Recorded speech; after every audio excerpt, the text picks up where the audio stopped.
It's New Year's Eve, so it's about to turn into 2022. It's 15 degrees in the shade. I've just seen a queen wasp out of hibernation looking for a nest site, and it's that good that even the Sulcata tortoises are out having a graze on some fresh grass. Absolutely ridiculous. Lovely, but wrong.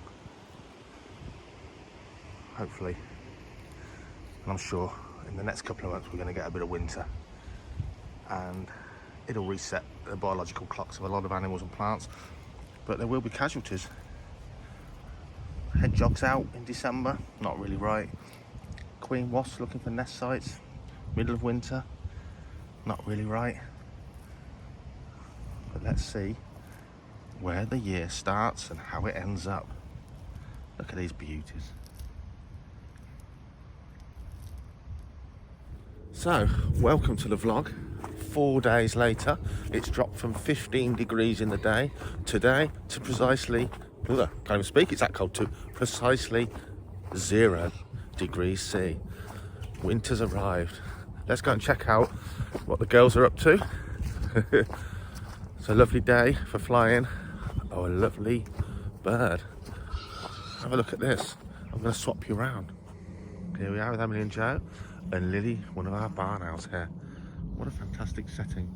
No customers today, we're shut for a couple of months for winter. What a beautiful creature that is. And the owl's okay as well. Flattery gets you everywhere. Especially when I'm in this hat. Joe's dressed to kill. Oh, That's it. fancy saying hello. That's it. That's her exercise. She flies about 3 feet every day. Look at that.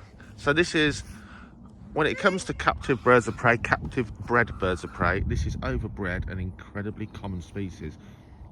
But just like when you watch the wild birds or you study wildlife, you have to remind yourself Lily! that some of the incredibly common stuff is some of the most beautiful. And of course, wild barn owls here in the UK, they hold their own, but they never get to high numbers. So for us, it's an easily available species. For our guests, probably one of the top birds here. A little bit fat. They've all had a good feed up over the Christmas holidays, as have I. And they've got the same inclination to go back to work right now as probably I have. Nice to see the frost, isn't it? Lily! Lovely. Look out. So she flies back and forth, and the girls have trained her to fly in circuits, which really shows off a barn owl's flying beautifully. We're probably going to leave it at that one because she did listen to me when I Yeah, called. fair enough. So just, end on a high. Yeah. Thanks, guys. Emily, we know you're behind me.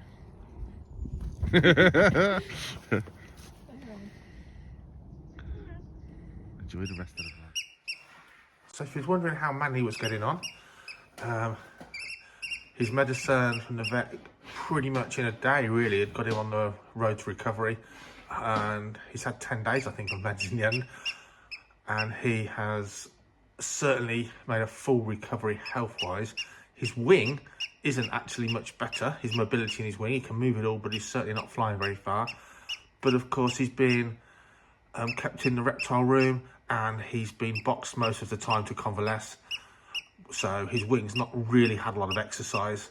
So now he's out, he's tethered, he's got background heat in the back rooms here at the Falconry Centre, and he's off his meds, and he's going to start exercising his wing naturally on his perch, and we're going to start just getting him to hop a little bit of distance for his food and get that wing moving and those muscles moving, which must be pretty stiff right now. So he's good, he needs a damn good bath. He's not had a bath now for 2 weeks, so as soon as this freezing cold weather goes, he'll have a good bath and hopefully get him back to his old self and go from there. But Manny, the Aplamado falcon,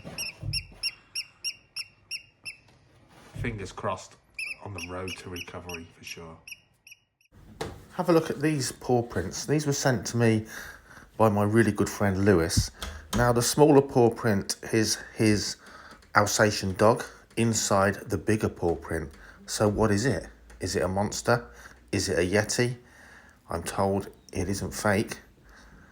Perhaps you can let us know what made that ginormous paw print. And bear in mind, the small one is a fully grown German Shepherd dog, Alsatian. Is there a difference? I don't know.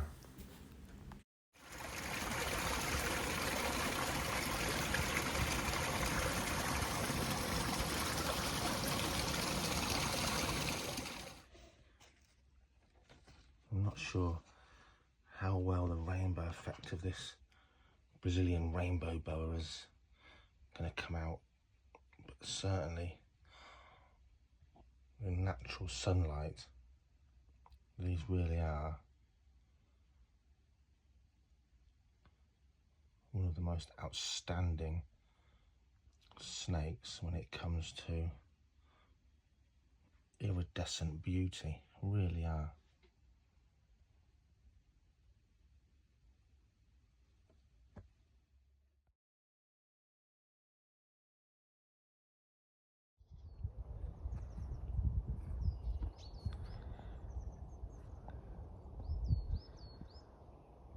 So scaled up now to an owl truly designed for the cold.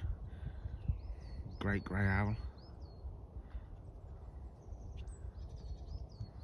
Beautiful girl she is. It is a girl, isn't it, Joe? Yes, it is a girl. Although she's called Galileo. Yeah.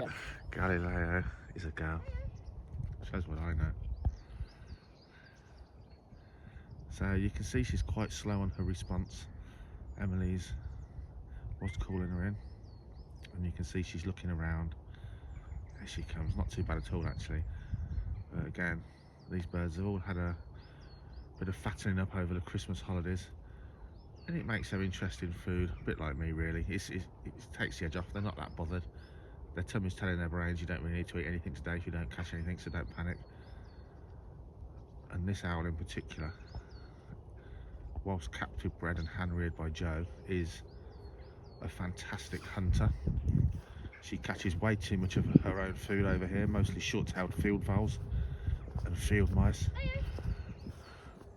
And if she's a bit slow to come to the falconer, she switches off. How silent was that? She switches off and she goes hunting for herself. And when I say goes hunting, she doesn't quarter the fields like a barn owl. She just sits there listening with that massive facial disc that she's turned away. Her head's smaller than a tennis ball. The rest of that is feathers. Parabolic dish to pick up the tiny sounds of small furry animals moving beneath her. Pinpoint accurate hearing. So when she's looking away like that, she's not looking away because she's being rude to Emily. Something's made a rustle or a squeak, and it's far more interesting than a cold bit of chicken that Emily's waving. That's all it's for. That face is all only there to pick up sound. It's not there so we think owls look pretty and cute. But of course, it does make them very humanoid and endearing to us. Let's see if she does one more. Amazing silent feathers. Oh, that's good. Amazing silent feathers. So when she does hear a small furry animal with its own exceptional hearing, that animal does not hear her approaching. What a beautiful owl, the great grey owl of the northern forests of the world. Spectacular.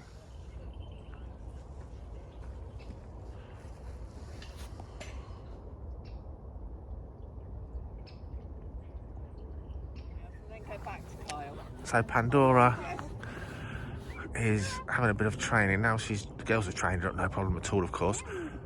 But at this time of year, we don't have experienced day guests. So although there's a couple of them at any one time, what we don't have is they're blaming me. They're blaming us watching. What we don't have is a group of people at this time of year. And obviously we want to get her used to our experienced day groups before they're here. At the end of February when we kick off again and that kind of work commences. So they fly obviously to each other, but this is probably the biggest group she's had out here for a while.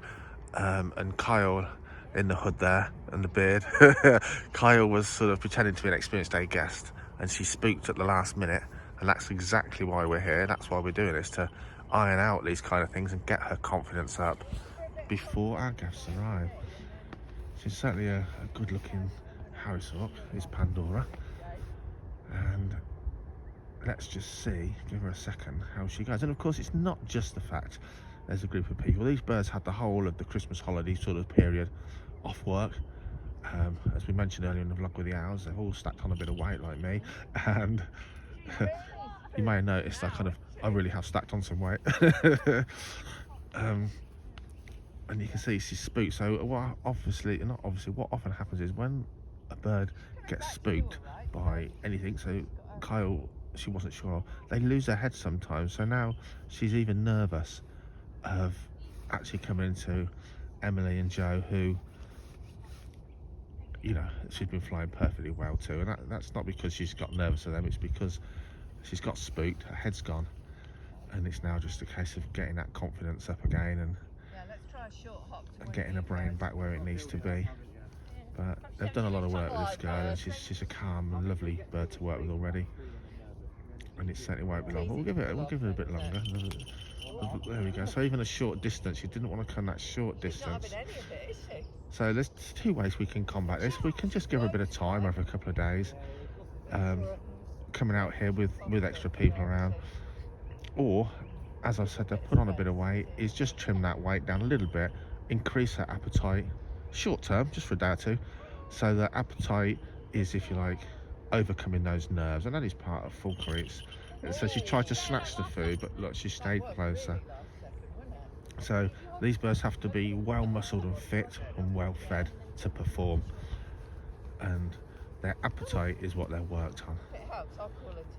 So a bird that's a bit nervous might need an edge on its appetite to sort of focus its mind on the job in hand, but then very quickly it doesn't need to be as, so look at her being a typical Harris Hawk, exploring and looking at something strange. There's a strange sign here. And then once they've sort of got their brain back into gear, they can sort of go back to where they were before when it comes to appetite and weight, no problem. And some falcons get, certainly novices, they get caught in a trap of, they'll fly their birds at a certain weight and they'll think that's the weight the bird has to be to be responsive at, and of course it might have only had to be at that weight for a couple of days to get over some nerves and get its confidence up, and then its weight can be increased often dramatically from any sort of beginning weights. Okay, so Emily alone, she's now back on track. Let's see, and you can tell by her body language she's relaxed, she's not tight feathered, she's just a little bit nervous. Imagine, to be honest, I don't know what jobs you guys do, but I remember when I was a print finisher, and I did that job a long time, and I was reasonable at the job, but if I had a week or two off, not only did I definitely not want to go back to work there, you had that kind of apprehension, especially if everyone else has stayed there. It's like a society thing, isn't it? Oh, what have I missed out on? What's going on? And you know, you're almost like stage fright in a way, I guess. And these animals are no different. They need confidence to do what they're doing, to do it well. And confidence doesn't come with the press of a button. It normally comes with habit and routine and repetition. Look at that. So she's doing well. We'll leave these guys here and we'll go off and do something else while Pandora is getting back into her swing of things.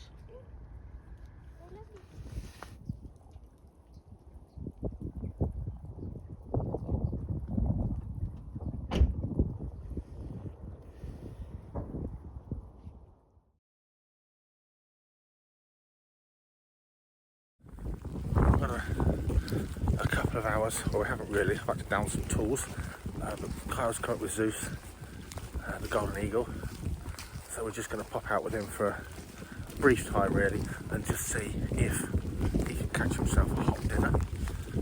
It's absolutely horrendous. It's been about 0 degrees and now it's about 1 degree. Started off sleeting and now it's pouring rain. Come along, we might get a few flights out of him. If nothing else, let's see what occurs.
Oh!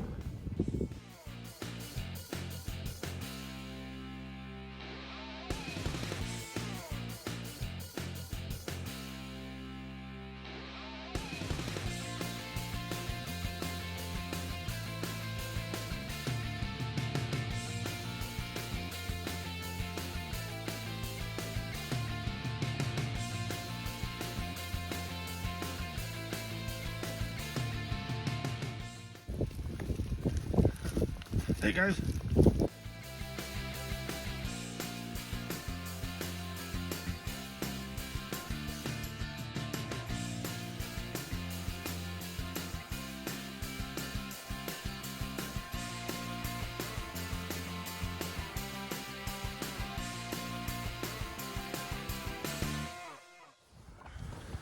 So, didn't try hard enough today, bless him. So a bit of cold meat from Kyle's pocket today, but look how that eagle's beak works with the talons to certainly dissect meat. It's amazing. The talons pinning it down, and the beak, not particularly strong, sort of like a bite force, not strong at all, but it's really used as a hook and a knife and fork. Amazing. And they can be greedy and rip huge lumps off and swallow bones whole, or use them like tweezers to feed their tiny eaglets in the nest, taking just tiny little bits of food. They're very gentle. But that's not the result he wanted. Hot dinner should have been the order of the day in this weather for sure. Thanks for taking us out, Kyle. Right, bit of a waste of time. Got some exercise. I did, the eagle didn't. You did and I did. Burnt off our Christmas turkey. Until next time, eh?